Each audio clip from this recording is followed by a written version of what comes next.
Hello, everybody. My name is Eric D. Johnson, also known as BrightShine.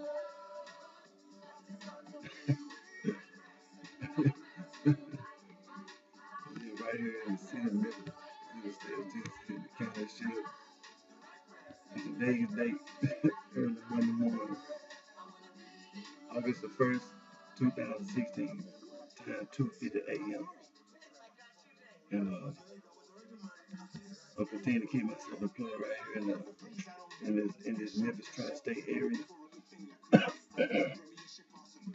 Excuse me. I'm going to continue to further my education in moral college online, pursuing my social degree, pursuing my social degree in business administration, concentration in marketing. And in today's video,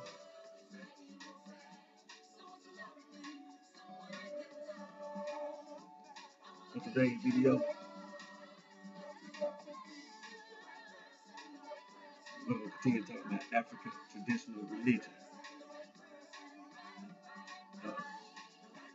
The radio station that you're hearing is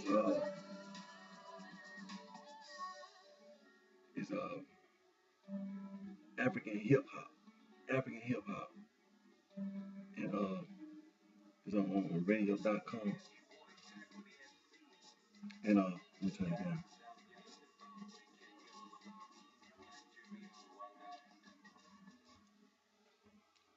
And so, like I said, we're going to continue to talk about African traditional religion.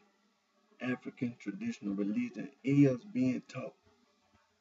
It's being taught. It's being taught at institutions of higher learning, meaning colleges, universities in sub-Saharan Africa. You can earn a bachelor's degree, master's degree, PhD in African traditional religion. Where's sub-Saharan Africa? Well, we can look at the map.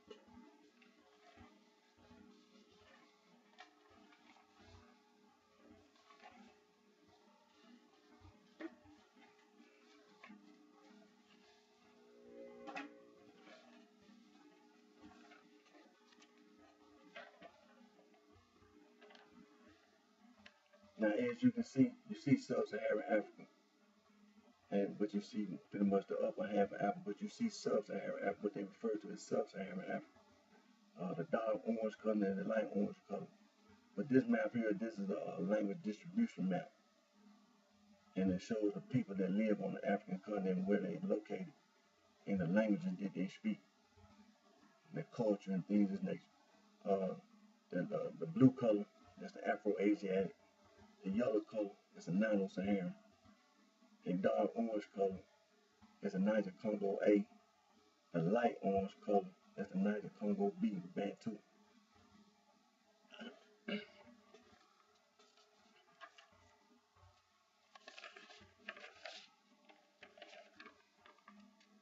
Now, it shows you the color code here, but you see sub-Saharan Africa. This is what they refer to as sub-Saharan Africa. Now you see that lavender color, that purple color, that's the Austronesian. Now the Austronesian are the people that's living in Indonesia right now. The people in Indonesia, they left Indonesia and they settled in Madagascar. They colonized Madagascar. Now you see the blue color, that's the Afro-Asiatic. The yellow color, that's the Nilo-Saharan. And the dark orange color, that's the Niger-Congo A. The light orange color, that's Niger-Congo B, Bantu. And the green color, that's the Khoi and the San. There's not one group of people. I know people see it, they'll see it, that's the Khoi San. There's two groups of people. There's two groups of people. There's the court people and the sand people. The court people and the sand people.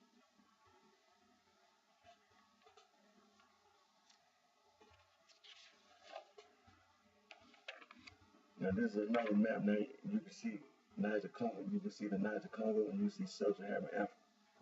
This is another map that shows the language distribution, but it's specifically a Niger Congo language map. Now excuse me, the Niger Congo language is the primary branch. Volta Congo, your South Volta, Bantu, Bantor beside Bantu, your other East Benu Congo, your West Benu Congo, your Kwe.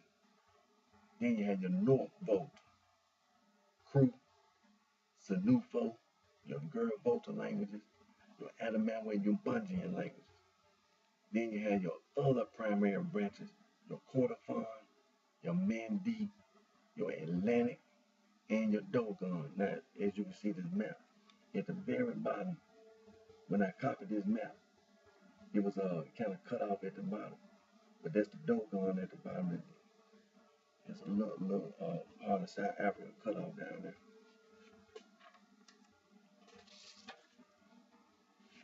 Now this is another Niger Congo language distribution. You see Sub-Saharan Africa.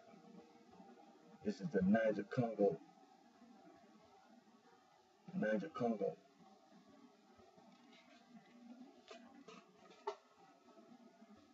Now you have your Atlantic, Wolof, and Fule, your Mandi, Bambare, Malika, Mandingo, Dayule, or your Kru, your Gur, Mori, your Kwe, Bali, Akan, Iwi, your Dogon, your Ajord, your Adamawa, your Bunji, Jibaye, Banda, Zandi, your Kordofani.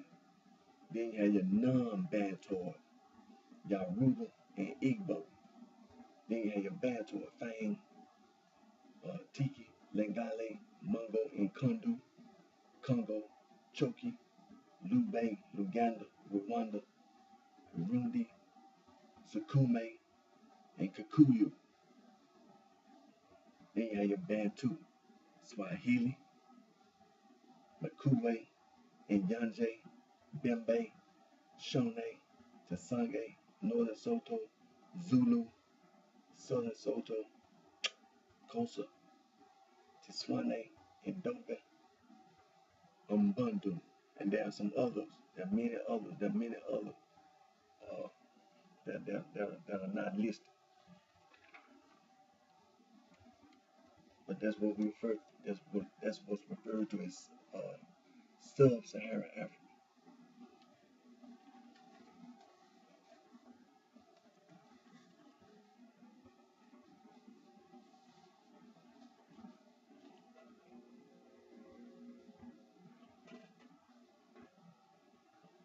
Take just 1 minute before we get to our read.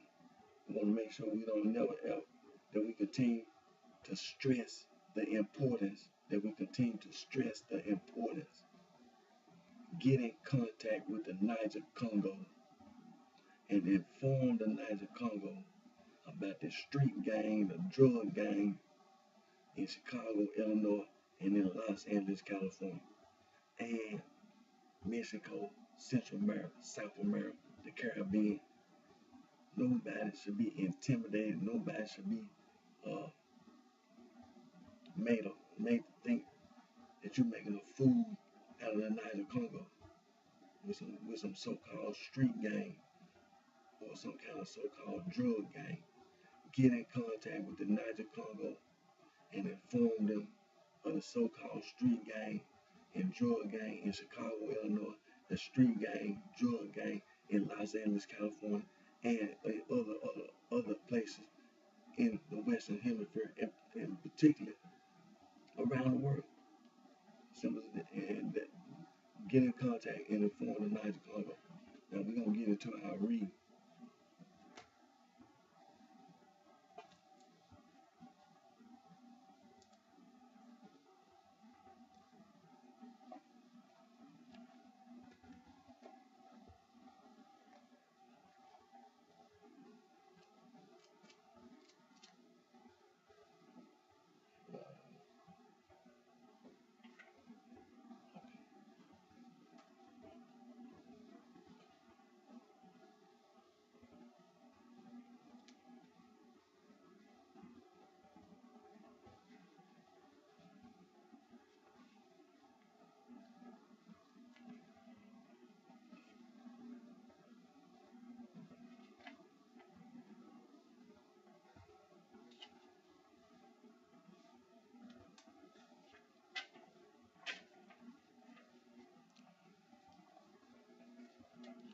going to be reading from the book entitled West African Traditional Religion, written by Dr. Joseph Omaseni Ewelelu and Dr. P. Adalumo Dopemu.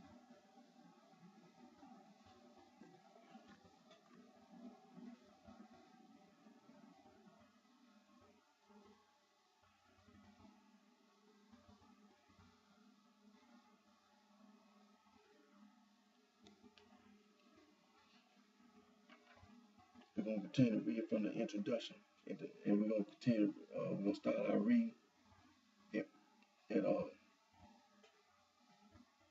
primitive. Primitive.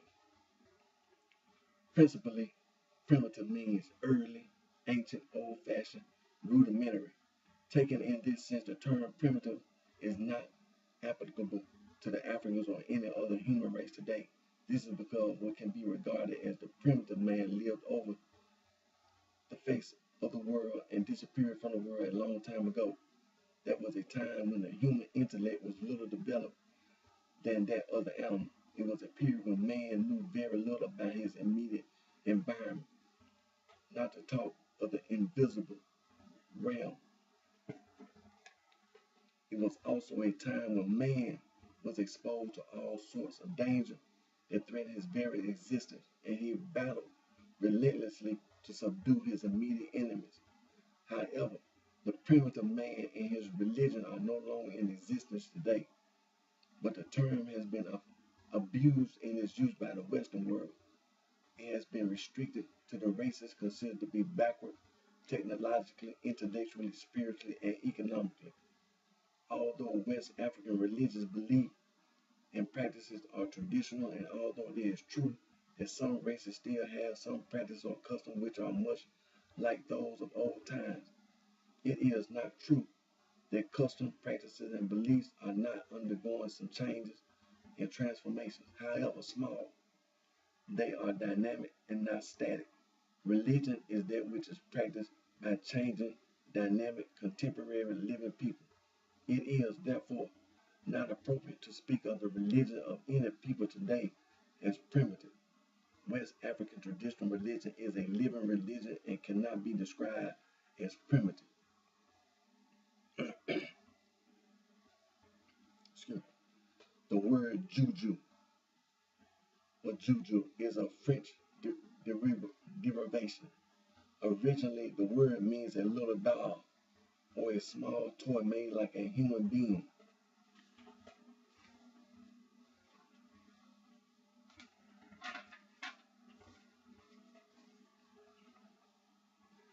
But the word juju has been used by the European writers to apply to West African religion. This application is known to have been perpetuated by English investigators. The amazing thing is that there is neither steadiness nor specificity in the use of this word. While some writers will use it to mean West African gods, some will make it synonymous with fetish, black magic, or even religion. P.A. Talbot, writing on the religion of the people of southern Nigeria, speaks of minor deities or juju, and he regards such jujus as inferior to the principal deities of the people. There is no justification in regarding West African divinities as juju. Juju as a toy or doll does not symbolize anything and is made with the intention of playing with it, whereas the West African images and cultic emblems symbolize spiritual beings which are real to the people. Today, many Africans themselves call magic or medicine juju. For example, a man was fighting with another man some times ago in Ibadan. The first man, who was hard pressed and was having the worst of the fight, had a magic ring for fighting. He made an attempt to take it out from his pocket in order to use it. The other man sensed an imminent danger, freed himself from the possessor of the magic ring, and took to his heels, shouting, "He is a bad man. He wants to use juju. I fear juju." West African magic or medicine is not juju. Even the magical or medicinal object is regarded as the embodiment of a spiritual agent and occult power, which makes it possible for the magic or medicine to achieve its ends. E.G. Perinda, writing on the African traditional religion, has aired the view that this hoary word, juju, should be dropped, and since confusion arises from its various use, we suggest that the word should not enter the vocabulary of serious scholars. The term magic or medicine should be used to describe the elements which the peoples regard as such in their different languages. We're going to stop right there.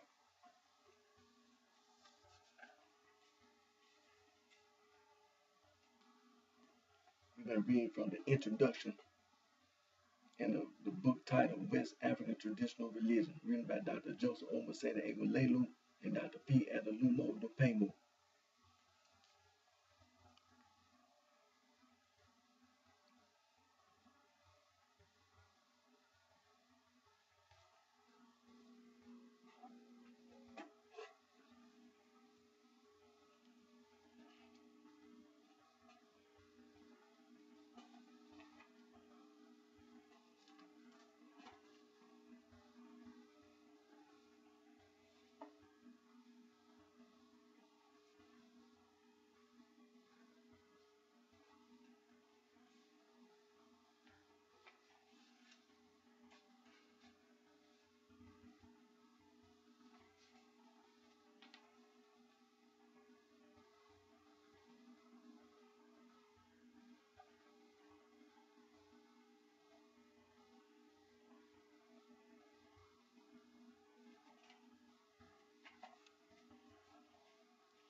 We're going to continue our reading from the book titled African Traditional Religion, a definition written by Dr. E.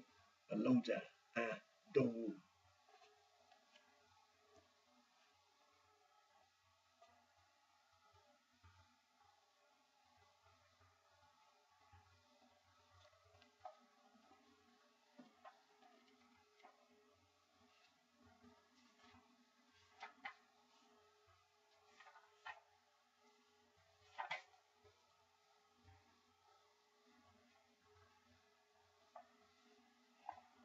We're reading from chapter 4, the nature of African traditional religion.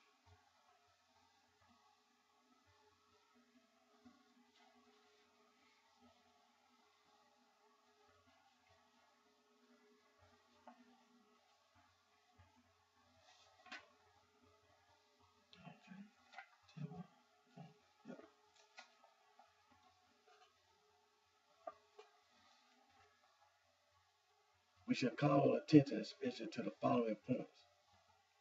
Tyler maintains that animism is an attendant factor in every religion, in every culture, at any level of development.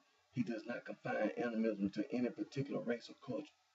He speaks of the animism of savages and the animism of civilized men and asserts that it is a pattern of doctrine and belief which began from rudimentary inchoate stages and maintains itself through processes of development to a systematic and progressively narrow and high-level definition. Animism characterizes tribes very low in the scale of humanity and thence ascends deeply modified in its transmission, but from first to last, preserving an unbroken continuity into the midst of high modern culture. Animism is, in fact, the groundwork of the philosophy of religion, from that of savages up to that of civilized men.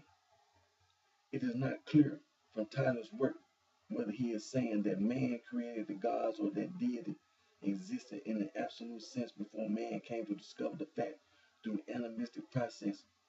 He maintained that the fact of anthropomorphism is predominant in animism. Anthropomorphism is a factor which is, in fact, inevitable if man must think at all.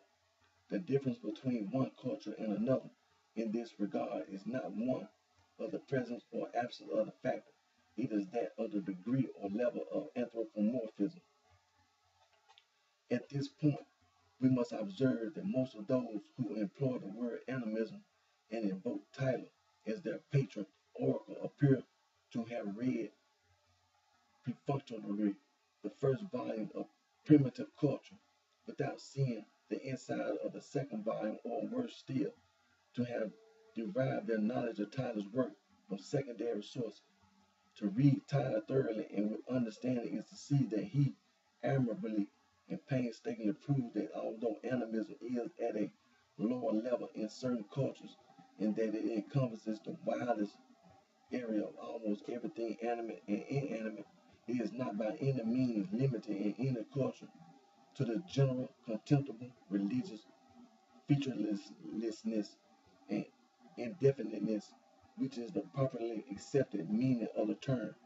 In every culture, it reaches the conception of the gods and almost invariably the concept of the supreme God, although Tyler uses the typical Western terminology of a supreme God.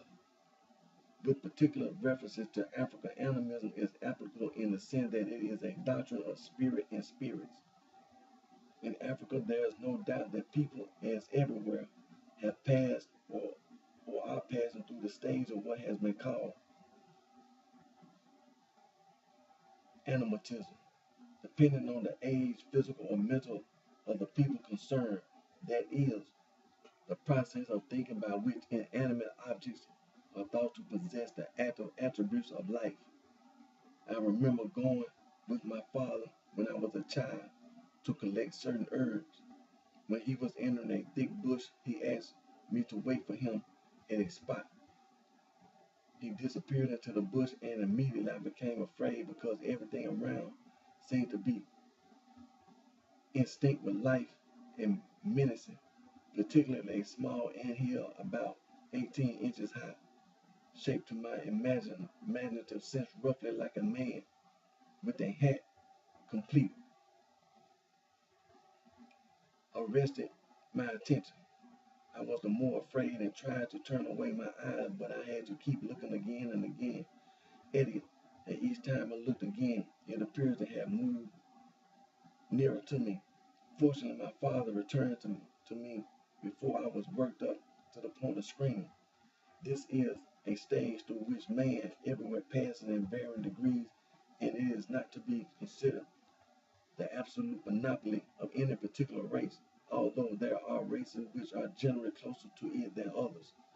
It is a fact that the African world swarms with spirits which, according to African beliefs, are distinct from material objects.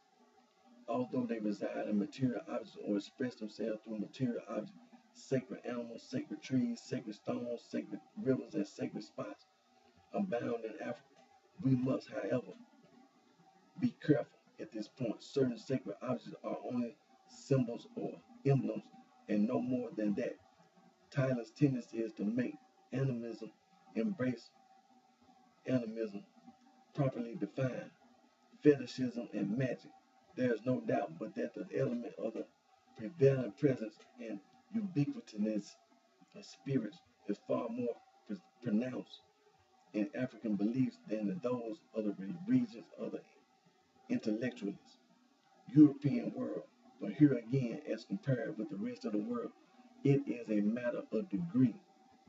The Western person is given more and more today to spiritualism or occultism. Why is that so? Should we not all admit that man's restless spirit is forever refusing to be smothered under the weight of intellectualism, that as the needle inevitably turns towards the north, so is man's spirit ever seeking to reach the unseen, the unknown, and establish communion for its own peace. P.A. Talbot observes with reference to the religion of southern Nigeria. Pure animism can hardly be said to exist, for it is so combined with anthropomorphism that it is difficult to separate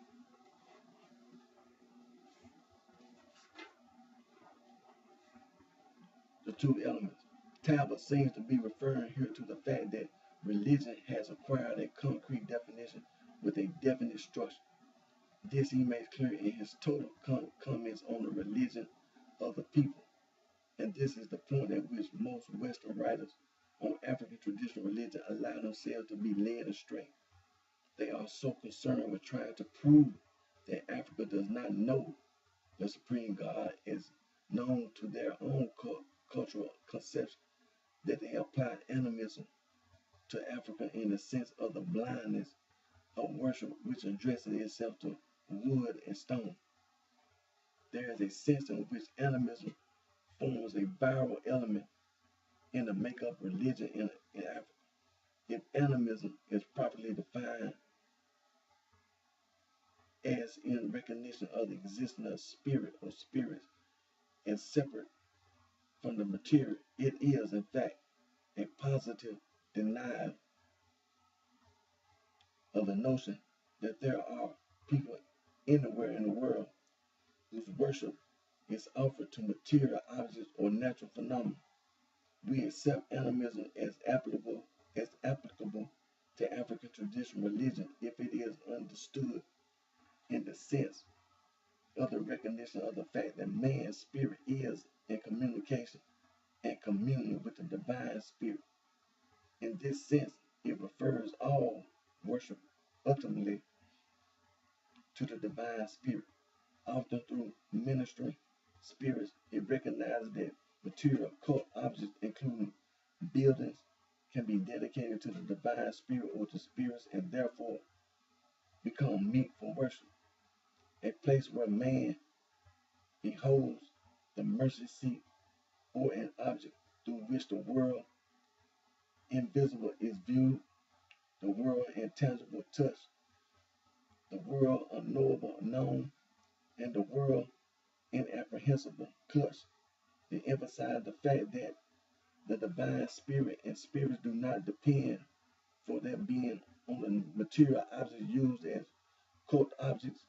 The spirits are never bound to the material objects. The destruction of such objects does not affect the being of the spirit. The spirit may in fact choose where man's spirit is not in the right to declare, behold, your house is forsaken, and act on the declaration.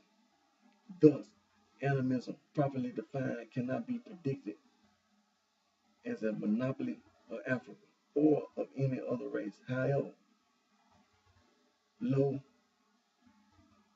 the scale of humanity, whatever title might mean by that, the being of Christianity as of any religion is grounded on the fact that God is spirit. Animism can therefore be predicted as part definition of every religion, but it is inappropriate at the name for African traditional religion. The derogatory and abusive nomenclature of Africans as animists should cease. We're going to stop right there.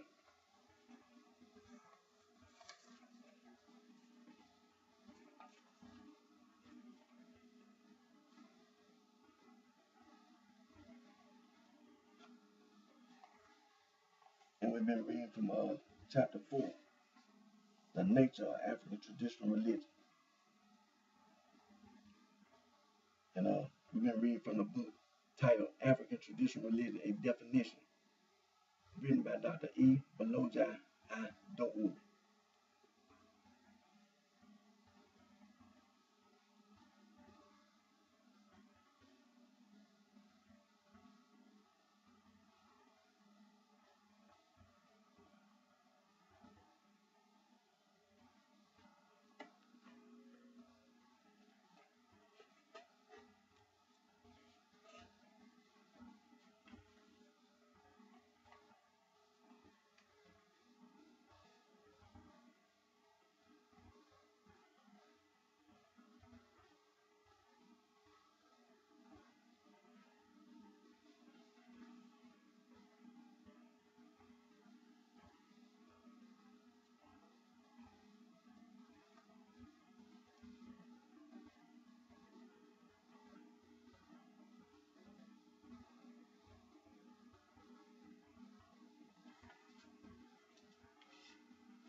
We're going to continue our reading from the book titled African Religions and Philosophy, written by Dr. John S. M. Beatty.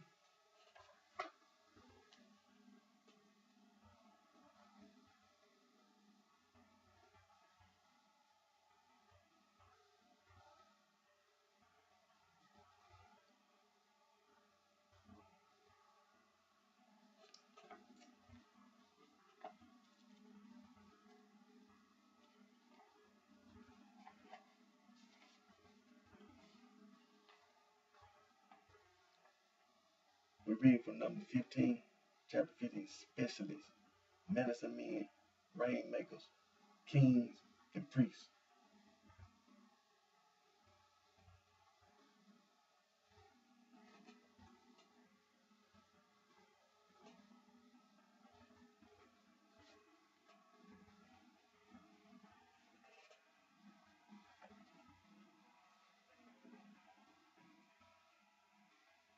Pick up where we left off.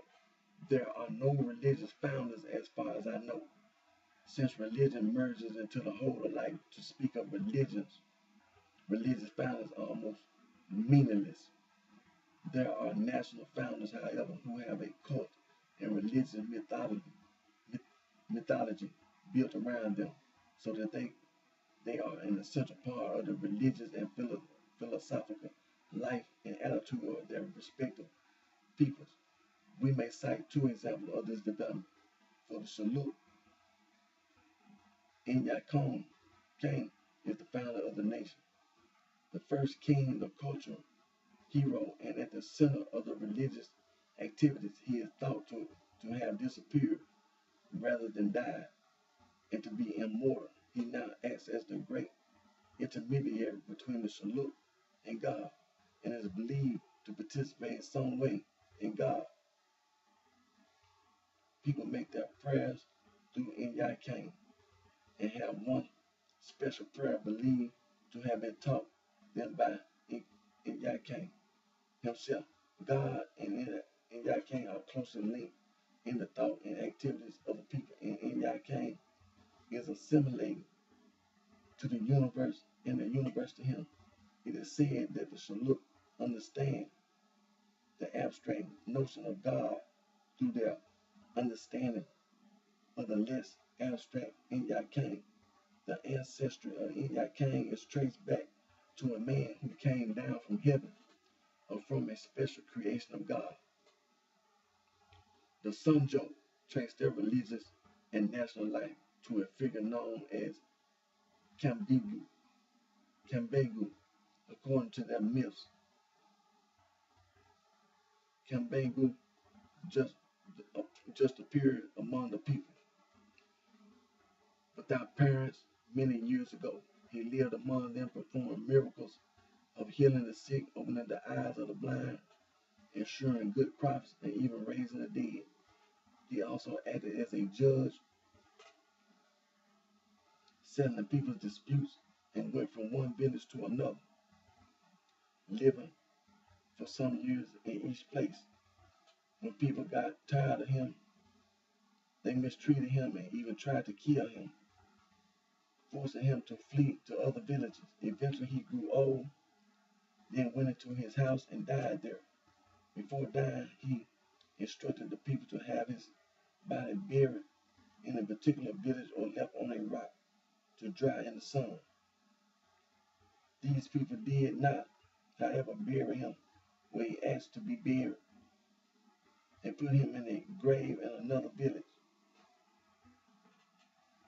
On hearing about this news, members of the village where he should have been buried went to claim the body. They dug up the grave but found it empty except for the sandals which Kambengu had been wearing. It was reported that some people saw him rise again from his grave and fly to the sun. This is the myth which surrounds Kambengu, and he is now closely associated and identified with God. He is said to rule the heavens and to have the stars as his children. Sunjo, religious life is centered upon their stories about Kambengu. They have sacred places, trees, temples, traditions, and customs associated with his life, and they give him a central position in their national life, while one may immediately see some parallels between the life of Kambengu and that of Jesus. Gray points out emphatically that the story of Kambengu does not originate through Christian influence or contact of modern times. These few similarities should not overshadow the fact that there are obvious and significant differences from the gospel stories, and neither has Sunjo religious life crystallized into anything like the Christian church, but as Kambengu is integrated into the religious and national life of the Sunjo, he approximates the title of a religious national founder. The myth or story of Kambengu is unique to African society, but many have outstanding national heroes who are either historical, mythological, or both, and some of whom are honored as divinities and therefore religious figures. Many of these act as intermediaries and symbolize national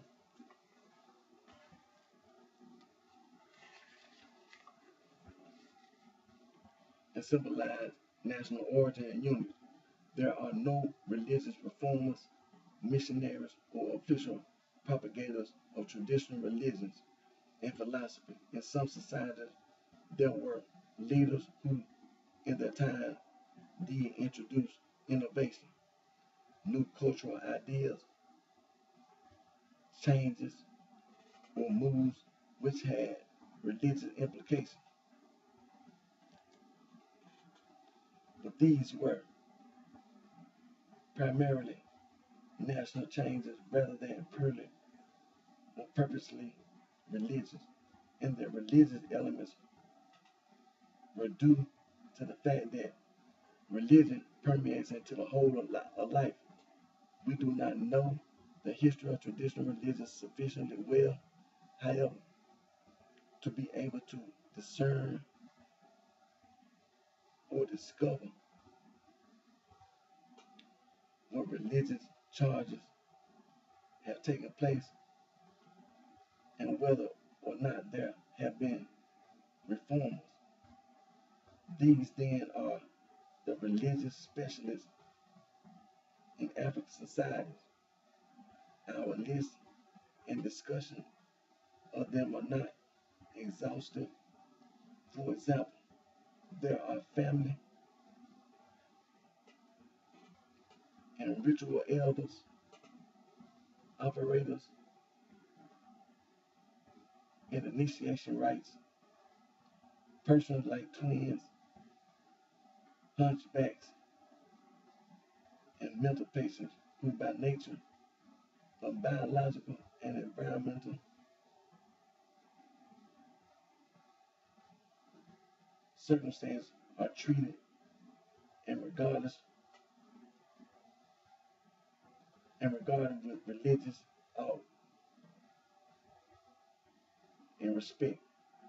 These also play their role as unofficial specialists,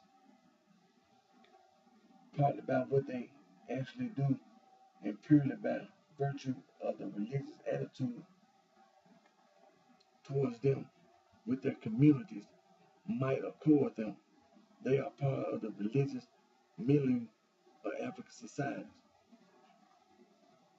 Specialists are in fact the repositories in knowledge, practice, and symbolically of the religious life of their communities. They are the ones who made the history of African traditional society both sacred and religious. Specialists are the symbolic points of contact between the historical and spiritual worlds. In them are the continuity and essence of African religious thought and life. These are the men, women, and children whose sacred presence in society makes their life and that of their communities a profoundly religious experience. Every village is within reach of one or more each, or more such specimens. They are the concrete symbols and epitome of man's participation in and experience of the religious universe. Without them, African societies would lose sight of and contact with this religious phenomenon. African religiosity demands and appreciates their presence in every community. And for that reason, one specialist may be expected to function in more than one capacity. Okay, we're going to stop right there.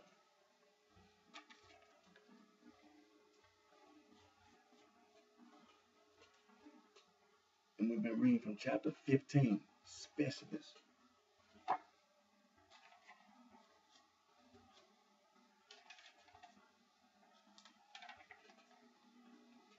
Specialists, medicine men, rainmakers, kings, and priests.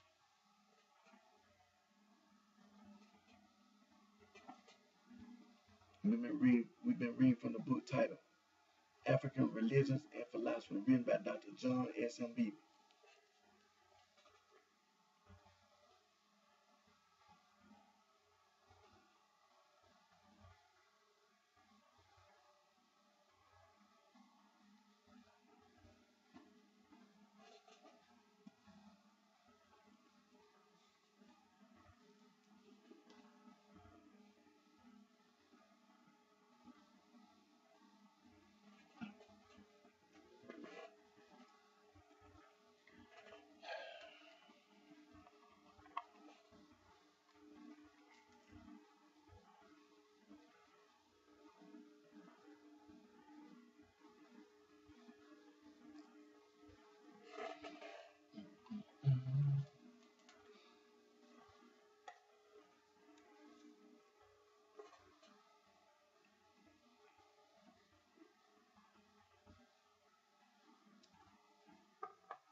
We're going to continue our reading from the book titled Concepts of God in Africa, written by Dr. John S. M. Beebe.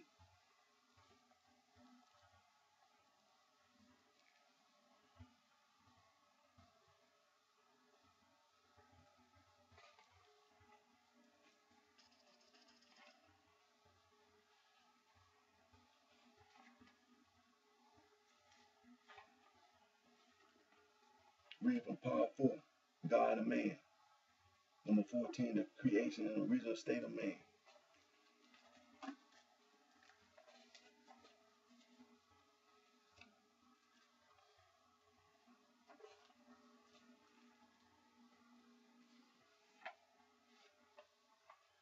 Man was brought from heaven to earth. In a considerable number of myths, it is narrated that man came from heaven or another world. The general idea behind this is that God created man elsewhere and only lowered him afterwards to this world, or man descended here and for various reasons began to inhabit the earth. Another creation myth of the can be said that God lowered the first pair or two pairs of mankind from the clouds to the earth. Cattle, sheep, and goats came along as well. The two pairs reproduced their children, intermarried, and formed families, which in turn increased and produced all the peoples of the world. That can be emphasized, however, that it is God who created man. The Bakwe, tell how that God made everything, including the first men. He lowered them from the sky to the earth, and these were pygmies. Later, other people sprang from them. Since the Bakwe were the first men on earth, they called themselves the children of God. In another story, the Chaga say that the first man came from heaven on a spider thread. This man was called the tail one. For this reason, the spider is still venerated. The Kakwe believed that God threw a man down from the sky and taught him the art of agriculture so that he could live in this world. According to the lingo, there's another world beyond the sun, moon, and stars. It is similar to this world, but older, invisible, and very far away. It was from that other world that the first humans, Olum and his wife, came to this world. God created them as he created other things in both worlds. A similar story is told among the Mundari, according to which originally heaven and earth were joined by a rope. There were inhabitants of both worlds who went up and down this rope. One day, two brothers came down from the society in the sky, but one returned there and the other remained on earth. The brother who remained here begat sons who in turn founded different clans or tribes. One of the sons, however, killed his younger brother, and this crime caused the earth and sky to separate. He killed him because he was jealous of his miraculous powers. The Sadamo say that God let down the first men on a rope. The Oven Bandu story tells that God made all things, including man. The first man, however, dropped down from the sky and caused dry land to appear, and everything was water in the beginning.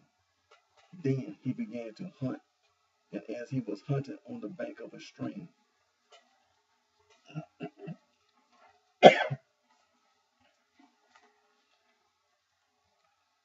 he saw an animal disappear in the water. He was about to shoot it when he noticed that it was a being like himself, though slightly different. He took the animal home, mated with her, and raised up a family. In that way, mankind began to increase upon the earth. This myth describes the first man as being a calf with human attributes, which left both animal and human footprints on the rocks where it walked and which are still visible to this day. The Shonate myth is rather similar and tells that the first men descended from God. They left marks on rocks in the Layama Mountains. Certain markings on these rocks are believed to have been made by the first men and animals at the time of creation, when the rocks were still soft. The Messiah story said that God sent one group of his children to the earth as the first men. In another version, it is said that one of the original four gods came from the sky and became man. From him sprang all the Messiah. Stories telling that the first men came down from the sky are reported among the Ashanti, Azundi, Banyoro, Bimbe, El Guillo, Ile, Lubare, Luo, Tukane, Vagusu, and others, in addition to the examples we have mentioned above. I'll stop right there.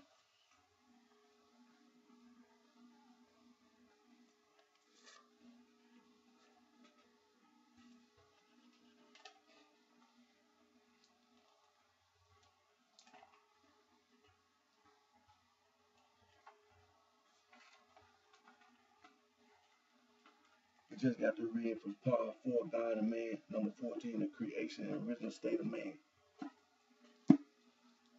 We've been reading from the book titled Concepts of God in Africa, written by Dr. John S. M. Beatty.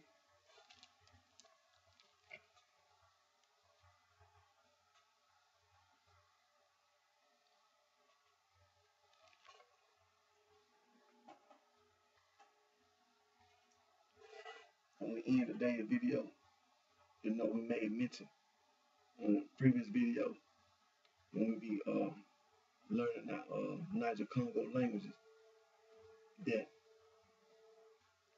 here in the United States of America, the U.S. government has a department, uh, the Peace Corps, the Peace Corps, and the Peace Corps, as you know, they go all around the world, all these countries on this planet.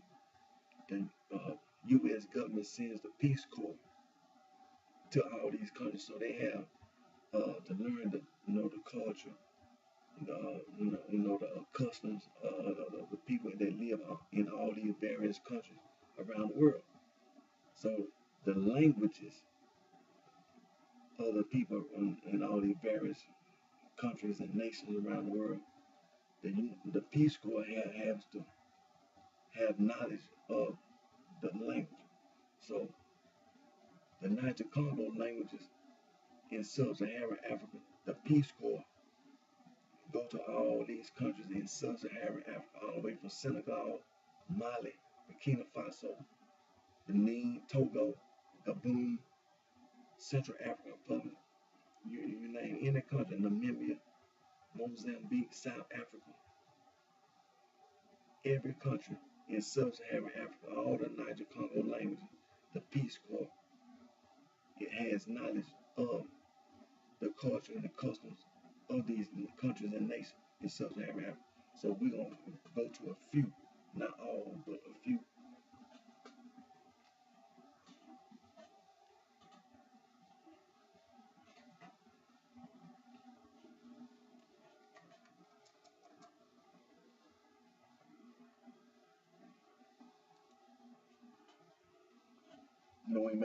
We made mention yesterday, Sierra Leone, the Timni language. So let's go to the Peace Corps.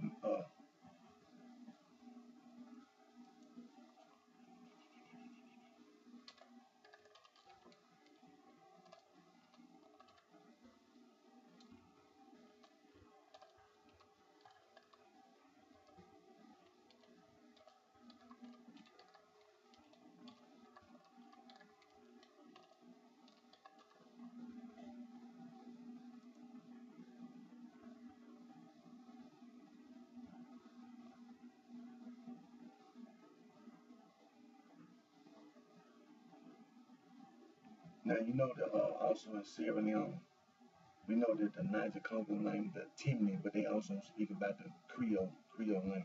So we got let me see here.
Now you got the Timni language manual. See, this is the Peace Corps. See, like I said, the Peace Corps going all right word. Now you have the Peace Corps, and what they call it, the Peace Corps Sierra Leone Timni language manual. You got the table of contents.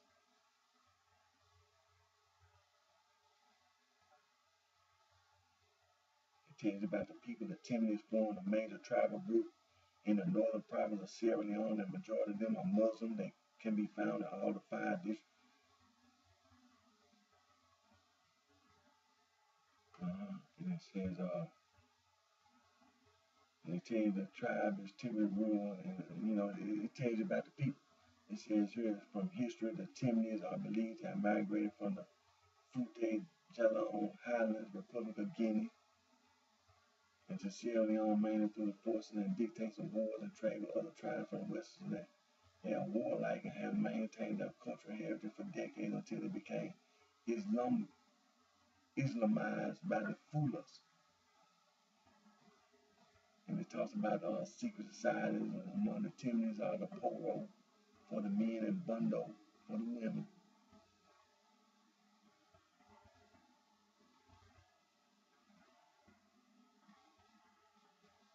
So you learn the language. Now you got the alphabet, consonants, and vowels.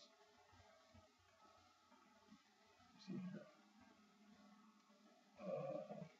Wait a minute. Okay, it says here lesson 1 pictorial. Now they got pictures, basic greetings.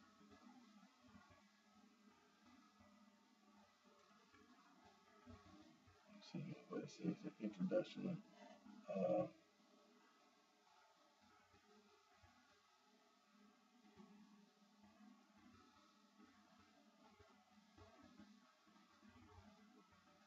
It says here in English, Timni, when you speak Timni, one seeking, hi friend. When you say hi, ayo, siki, toki, and dirai. And yika, and yika, I am fine, and you, let me see,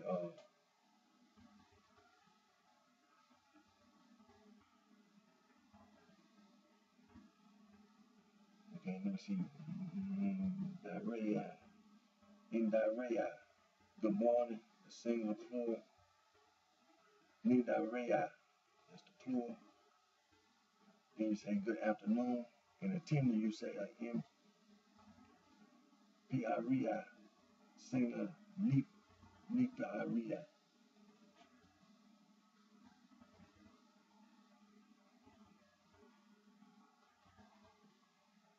Now, if you say hi to somebody, now if you greet us to show that both parties are met within the same day. Now, this in the Timni language now. The singular is penimo,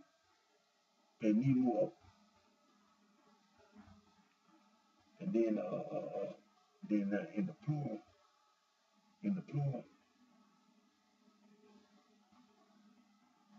penino. Now, if you're in the singular now if you want to welcome somebody, greet somebody in the singular, sinio. Now, in the plural is sinu. Wait a minute, hold up, wait a minute. Sinino, sinino.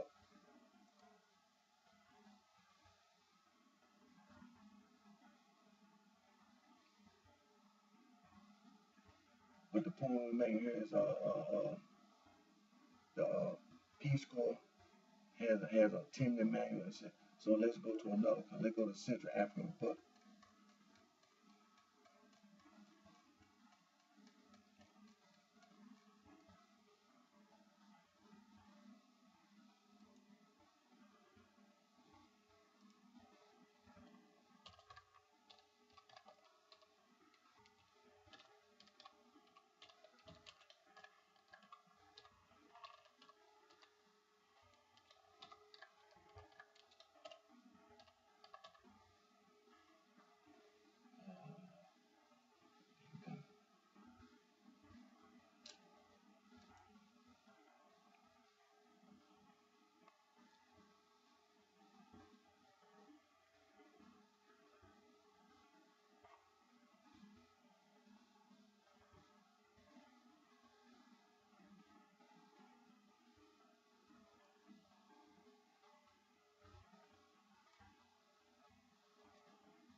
You see,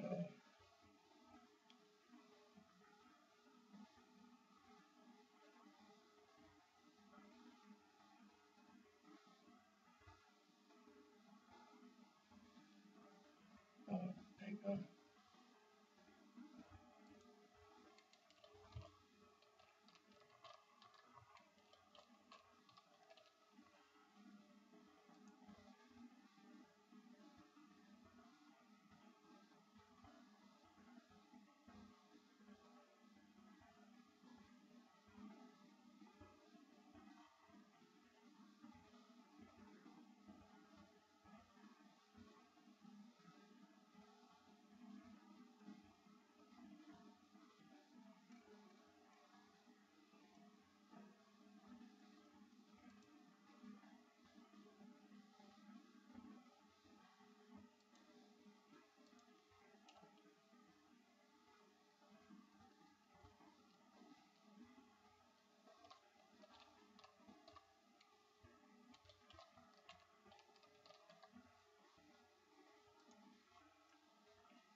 See,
let me see,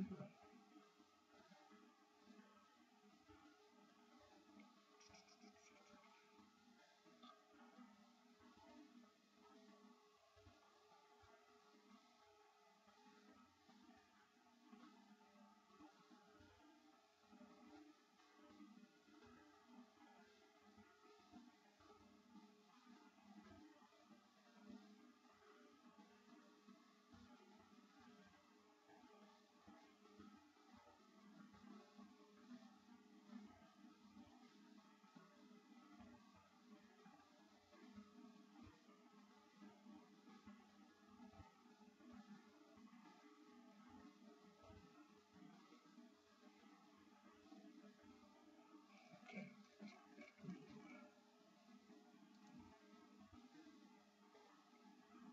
I think,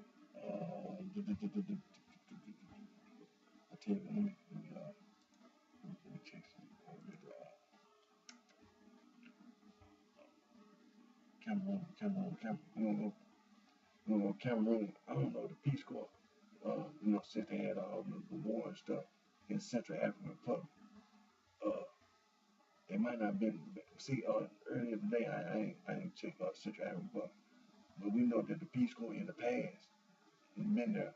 But we know recently there been some conflict. So let's go to Cameroon.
that's the reason why, because in Cameroon, the official language is French.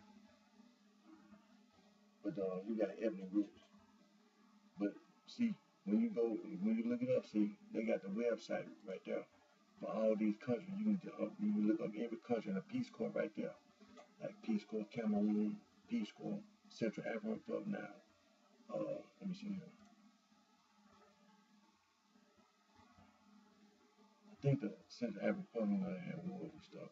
Uh,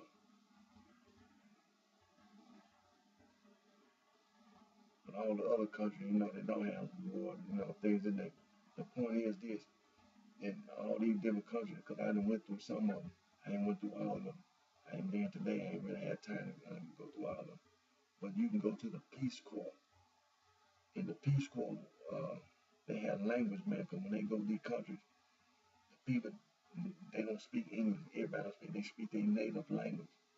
So the Peace Corps, in order for you to work in that country, you got to speak the language of the people. So you want to learn to speak the language of the people in Central African Republic, or learn to speak the language of the people in Cameroon, even though the official language might be French, but there's still people still know French and English, but they still have their ancestral languages that they learn. So go through all the Peace Corps throughout Africa, and they'll have a language manual for each country, and you can learn to speak the language that way. And before we get ready to end today's video,